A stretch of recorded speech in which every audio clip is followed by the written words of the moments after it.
Good morning. চ্যানেলে সকলকে আরও একবার স্বাগত। বিগত কয়েকদিন ধরে আমি তোমাদের জন্য কোনো রকম কন্টেন্ট তৈরি করে উঠতে পারিনি, শুধুমাত্র অতিরিক্ত তাপের জন্য, তাপমাত্রার জন্য। ব্যাপারটা হলো যে পশ্চিমবঙ্গে যখন 2011 সালের পর থেকে পাওয়া সমস্ত চাকরির উপরে একটি প্রশ্নচিহ্ন উঠেছে,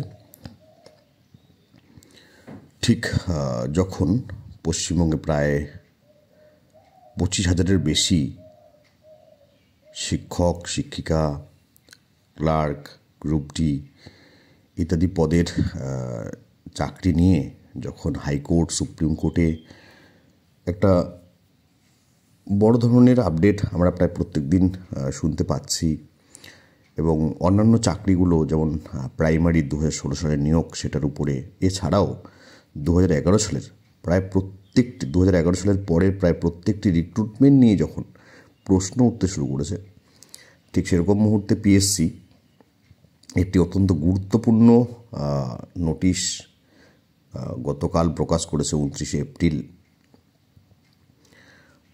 যেটা তোমাদের সঙ্গে আমি শেয়ার করব। দেখো, তোমরা দেখতেই পাচ্ছ এসআই অফ ফুড 2018। তো এই যে ফুড সাপ্লাই ইন্সপেক্টর এর 2018 সালে যে পরীক্ষাটি নেওয়া হয়েছিল পিএসসির তরফ থেকে, সেটা নিয়েও যে একদম স্বচ্ছতার বিষয়ে সেটা নিয়েও প্রশ্ন রয়েছে, তোমরা জানো, সেটা নিয়েও কেস রয়েছে। ইতিমধ্যে চাকরি প্রার্থীরা যারা সিলেক্টেড হয়েছেন তারা জয়েনও করেছেন, চাকরি করছেন দীর্ঘদিন ধরে। সেরকম একটি মুহূর্তে পিএসসি আরও একটি লিস্ট প্রকাশ করেছে 110 জনের। এই লিস্টটি হলো যে কিছু ভ্যাকেন্সি তৈরি হয়েছে ফুড সাপ্লাই ইন্সপেক্টরে, যেই ভ্যাকেন্সিগুলো 2018 সালের যে ভ্যাকেন্সিগুলো ছিল তার মধ্য থেকে, অর্থাৎ অনেকেই সেই পোস্টগুলোতে জয়েন করেননি, ফলে একটা লম্বা, একটা অনেক বড় ভ্যাকেন্সি তৈরি হয়েছে। যেহেতু এই ভ্যাকেন্সিগুলো 2018 সালের আগে ছিল, তাই পিএসসি কর্তৃপক্ষ সেই সমস্ত পোস্টগুলোতে নন জয়েনিং ভ্যাকেন্সি লিস্ট এবং এগেইনস্ট সেই যে ভ্যাকেন্সিগুলোর এগেইনস্টে নতুন করে রেকমেন্ডেড ক্যান্ডিডেটদের নাম প্রকাশ করেছে। অর্থাৎ এই যে 110 জনের নাম প্রকাশ হয়েছে, এনারা সকলেই ফুড সাপ্লাই ইন্সপেক্টর 2018 সালের চাকরি প্রার্থী ছিলেন, এবং তারা রেকমেন্ডেড হলেন চাকরির জন্য, তারা চাকরি পেলেন ফুড সাপ্লাই ইন্সপেক্টর 2018-এর এগেইনস্টে। আমরা লিস্টটা একবার দেখে নেব। আমি আশা করব যে তোমরা লিস্টটা দেখেও নিয়েছো। অ্যাকচুয়ালি আমি মিস করে গিয়েছিলাম, আমি 2-4 দিন ধরে এই ঘাটাঘাটিগুলো একটু কমই করছিলাম, শুধুমাত্র এসএসসির যে নিউজগুলো সেগুলোর দিকেই চোখ রাখছিলাম, রাখতে গিয়ে এটা মিস করে গিয়েছি, তো তোমাদের সঙ্গে এটা শেয়ার করছি। দেখো, ফলোয়িং ক্যান্ডিডেটস হ্যাভ বিন, বলা হয়েছে, recommended for appointment to the post of sub-inspector in subordinate food and supply service grade 3 under food supply department on the basis of the results of the recruitment for sub-inspector of food under subordinate food supply service grade 3 advertisement number 26/2018। তো ওই 2018 সালের সেই advertisement number, যেটা advertisement number 26/2018, সেই এগেনস্টে এই নন joining ভ্যাকেন্সির তে এই সমস্ত যাদের নাম দেখা যাচ্ছে, যে সমস্ত ক্যান্ডিডেটদের, তারা রেকমেন্ডেড হয়েছেন। এখানে ক্যান্ডিডেটদের রোল নাম্বার দেওয়া হয়েছে, সঙ্গে নাম দেওয়া হয়েছে, কোন ক্যাটাগরিতে তারা। এখানে সবথেকে আরেকটা গুরুত্বপূর্ণ বিষয়, serial number as per memo dated published হচ্ছে কি, ডেটেড দিয়ে পাবলিশড বাই পিএসসিডব্লিউবি। তো আগে সিরিয়াল নাম্বারটা দেওয়া হয়েছে, এবং রেকমেন্ডেড এগেইনস্ট ভ্যাকেন্সি, কোন ভ্যাকেন্সির এগেইনস্টে তারা রেকমেন্ডেড হয়েছে সেগুলো এখানে বলা রয়েছে। এখানে তোমরা লিস্টটা দেখে নাও, তোমরা মনে করলে একটা স্ক্রিনশট নিয়ে নিতে পারো, যারা নতুন করে চাকরি পেল ফুড সাপ্লাই ডিপার্টমেন্টে সাব ইন্সপেক্টর হিসেবে। তো প্রথম পেজে 31 জনের নাম রয়েছে। তোমরা স্ক্রিনশট নিয়ে রাখতে পারো। আবার দ্বিতীয় পেজটা, এখানে রয়েছে 32 নম্বর সিরিয়াল থেকে 74 নম্বর সিরিয়াল পর্যন্ত নামগুলো তোমরা দেখতেই পাচ্ছ। দেখো, মনে করলে স্ক্রিনশট নিয়ে নিতে পারো যারা চাকরি পেলো। এখানে দেখো, যদি একটা উদাহরণ নেই, এই 32 নম্বরটা লক্ষ্মী কর্মকার বা লক্ষ্মী কর্মকার ওবিসি বি, সে ওবিসি বির এগেনস্টেই রেকমেন্ডেড হয়েছে, এভাবে বলা আছে।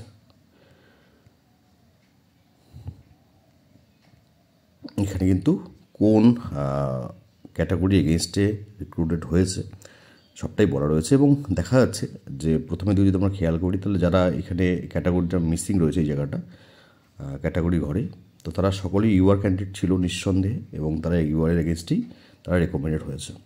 তারপরে ওবিসি বি এরগুলো যারা ছিল ওবিসি বি থেকে, তারা ওবিসি বি এর এগেনস্টে, ওবিসি এ হলে ওবিসি এ এর এগেনস্টে, এসসি হলে এসসির এগেনস্টে, এভাবেই রিক্রুটমেন্ট হয়েছে।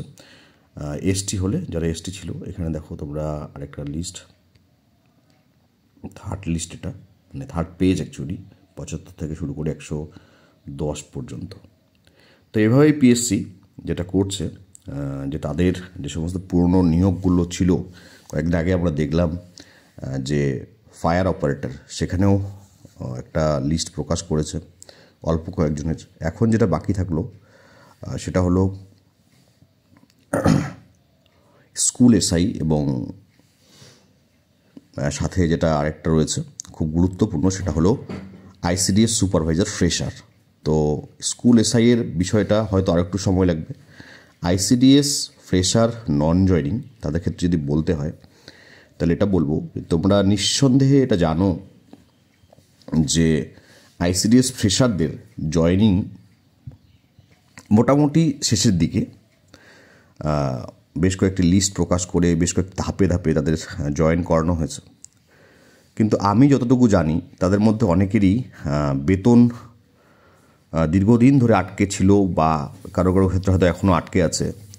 সকলের হয়তো খুব সম্ভবত, আমি যতটুকু আমার কাছে ইনফরমেশন আছে, যে সকলের বেতনটা শুরু হয়নি। যারা ফ্রেশার হিসেবে জয়েন করেছিল কাজ করছে, তাদের সকলেরই বেতন শুরু হয়নি। হতে পারে আমার ইনফরমেশনটা ভুল, তোমরা অবশ্যই শেয়ার করবে, মতামত জানাবে তোমরাও, যে যারা ফ্রেশার হিসেবে জয়েন করেছে আইসিডিএস সুপারভাইজার পদে, তাদের কি সকলের বেতন শুরু হয়ে গিয়েছে। আর আরেকটা বিষয়, যে নন জয়নিং, হ্যাঁ নন জয়নিং নিঃসন্দেহে বেরোবে, এবং সেটার সংখ্যাটাও একটা বড় সংখ্যা হবে। তবে সেটার জন্য আমার মনে হয় যে আরও কিছুটা সময় অপেক্ষা করতে হবে। তোমরা ধরে রাখতে পারো যে এই যে মে মাস পড়েছে, মে মাস এবং জুন মাস, এই দুটো মাস তোমাদের অপেক্ষা হয়তো করতে হবে, অথবা এই সময়টার মধ্যেই তোমাদের মোটামুটি জয়নিংগুলো কমপ্লিট হয়ে গিয়ে নন জয়নিং লিস্ট, সেটাও পিএসসি, আমি আশা করছি যে তারা দেরি করবেন না, তারা খুব তাড়াতাড়ি করে সেগুলো প্রকাশ করে দেবেন। তোমাদের ডেলি বেসিস যেটা করতে হবে, ওয়েবসাইট ফলো করতে হবে, কারণ যারা নন জয়নিংয়ের এগেনস্টে যারা রেকমেন্ডেড হবে, তাদের পিএসসি আলাদা করে কোনোরকম কোনো চিঠি পাঠাবে না, তোমরা সেটা জানোই, সেটা মেনশন করে দেওয়াই থাকে। ডিপার্টমেন্ট থেকে পরবর্তীতে চিঠি পাঠানো হয় মেডিকেলের জন্য, ভেরিফিকেশনের জন্য, সেগুলো পাঠানো হয় ডিভি, পিভিআর, মেডিকেল। তো দুটো নন জয়নিং গুরুত্বপূর্ণ এখনও আটকে রয়েছে, একটা হচ্ছে পিএসসির মাধ্যমে আইসিডিএস সুপারভাইজার ফ্রেশার, এবং আরও একটি হলো স্কুল এসআই, যেখানে কয়েকটি ভ্যাকেন্সি রয়েছে। তো সেগুলোতেও নন জয়নিং যে লিস্টগুলো, রেকমেন্ডেড ক্যান্ডিডেটদের লিস্ট, সেটাও বেরোবে। এর জন্য তোমাদের ওয়েবসাইটটা ফলো করতে হবে। আর সাথে এটাও বলবো যে যারা অন্য পরীক্ষার জন্য প্রস্তুতি নিচ্ছ, তারা প্রস্তুতিগুলো চালিয়ে যাও, কারণ ইলেকশনটা শেষ হলেই পিএসসির ক্লার্কশিপ এবং পিএসসি মিসলেনিয়াসের মধ্যে দুটো গুরুত্বপূর্ণ পরীক্ষা হবে, এবং তার পাশাপাশি পঞ্চায়েত রিক্রুটমেন্টের একটা বড় পরীক্ষা হবে, এবং তার পরবর্তীতে আরও কয়েকটি বিজ্ঞপ্তি বেরোবে। তোমরা জানো কিছু বিজ্ঞপ্তি, যেমন হচ্ছে কৃষি প্রযুক্তি সহায়ক কেপিএস, যেটা দীর্ঘদিন ধরে বেরোয়নি, সেটাও বেরোবে। তাই পড়াশোনা সেভাবে চালিয়ে যাও। সকলে সুস্থ থাকো, ভালো থাকো। এই হিট ওয়েভ আরও কয়েকদিন থাকবে, মে মাসের প্রথম 4-5 দিন থাকবে।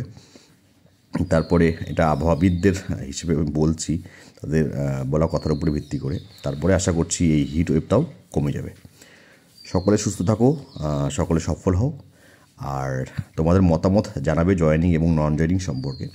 এবং এছাড়াও আরও যদি কোনো গুরুত্বপূর্ণ তথ্য শেয়ার করার থাকে সেটাও তোমরা শেয়ার করবে কমেন্ট সেকশনে। সকলকে ধন্যবাদ।